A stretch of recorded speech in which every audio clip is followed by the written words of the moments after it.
জান্নাত একজন মুমিনের একান্ত কামনা বাসনা বস্তু।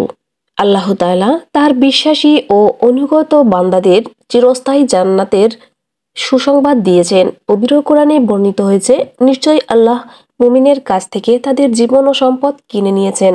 তাদের জন্য জান্নাত রয়েছে, এর বিনিময়ে জান্নাতবাসীদের যেসব নিয়ামত দেওয়া হবে তা নিয়ে আল্লাহ তাআলা বলেছেন, যারা ঈমান এনেছে এবং নেক কাজ করেছে তুমি তাদেরকে সুসংবাদ দাও যে তাদের জন্য রয়েছে জান্নাত সমূহ, যার তলদেশ দিয়ে প্রবাহিত হবে নদীসমূহ।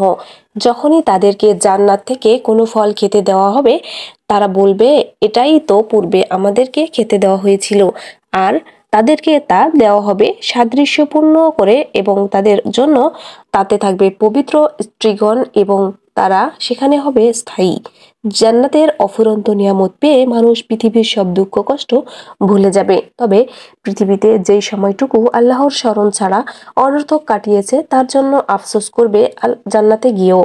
এ সম্পর্কে হযরত মুআয ইবনে জাবাল রাদিয়াল্লাহু তাআলা আনহু হতে বর্ণিত হাদিসে রাসূল সাল্লাল্লাহু আলাইহি ওয়াসাল্লাম বলেছেন, জান্নাতীদের জান্নাতে যাওয়ার পর দুনিয়ার কোনো জিনিসের জন্য আফসোস থাকবে না, শুধু ওই সময়ের জন্য আফসোস হবে যা আল্লাহর স্মরণ ব্যতীত অনর্থক কথা বা কাজে অতিবাহিত করেছে। পক্ষান্তরে অনর্থক কথাবার্তা থেকে বিরত হয়ে নীরব থাকার ফজিলত বর্ণিত হয়েছে হাদিসে। এ সম্পর্কে হযরত ইমরান ইবনে হুসাইন রাদিয়াল্লাহু তাআলা আনহু থেকে বর্ণিত, রাসূলুল্লাহ সাল্লাল্লাহু আলাইহি ওয়াসাল্লাম বলেছেন, কোনো ব্যক্তির অনর্থক কথাবার্তা নীরব থাকার যে মর্যাদা লাভ হয় তা ৬০ বছরের নফল ইবাদত হলেও উত্তম। মানুষকে আনন্দ দেওয়ার উদ্দেশ্যেও অনর্থক কথা বলার অনুমতি নেই। পবিত্র কোরআনে ইরশাদ হয়েছে, আর মানুষের মধ্য থেকে কেউ না জেনে আল্লাহর পথ থেকে মানুষকে বিভ্রান্ত করার জন্য বেহুদা কথা খরিদ করে আর তারা সেগুলোকে হাসি ঠাট্টা হিসেবে গ্রহণ করে, তাদের জন্য রয়েছে লাঞ্ছনাকর শাস্তি।